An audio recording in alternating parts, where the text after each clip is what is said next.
শুধুমাত্র মুসুর ডালের তরকার এত টেস্ট? আগে হ্যাঁ, আগে যত রকম ডালের তরকা বানিয়ে খেয়েছেন, এটা বানিয়ে খাওয়ার পর সব রকম ভুলে গিয়ে এটাই বারবার ট্রাই করবেন, এটুকু গ্যারান্টি দিয়ে বলছি। কড়াইয়ে অল্প সর্ষের তেলের মধ্যে থেতো করা রসুন দিয়ে একটু নেড়েচেড়েই নিয়ে দিয়ে দিলাম পেঁয়াজ কুচি, কাঁচা লঙ্কা কুচি, একটু আদা কুচি, একটু ভেজে নিয়ে দিয়ে দিলাম টমেটো কুচি, পরিমাণ মতো লবণ, হলুদ গুঁড়ো, ধনে গুঁড়ো। নাড়াচাড়া করে টমেটো সফট হয়ে যাওয়া পর্যন্ত ভেজে নিয়ে দিয়ে দিলাম ধুয়ে রাখা মুসুর ডাল, একটু ভেজে নিলাম, দিয়ে দিলাম পরিমাণ মতো গরম জল। ডাল সিদ্ধ করে নিচ্ছি ঢাকনা চাপা দিয়ে। ততক্ষণে আরেকটি ফ্রাইং প্যানের মধ্যে দুটো ডিম একটু লবণ দিয়ে ডিমের ভুর্জিটাকে বানিয়ে নামিয়ে নিলাম।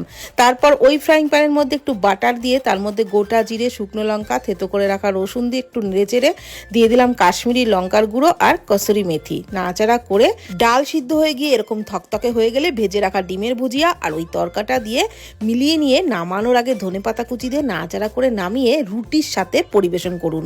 দুটোর জায়গায় 4টে রুটি তো লাগবেই, আর এই তরকার স্বাদ সারা জীবন মুখে লেগে থাকবে।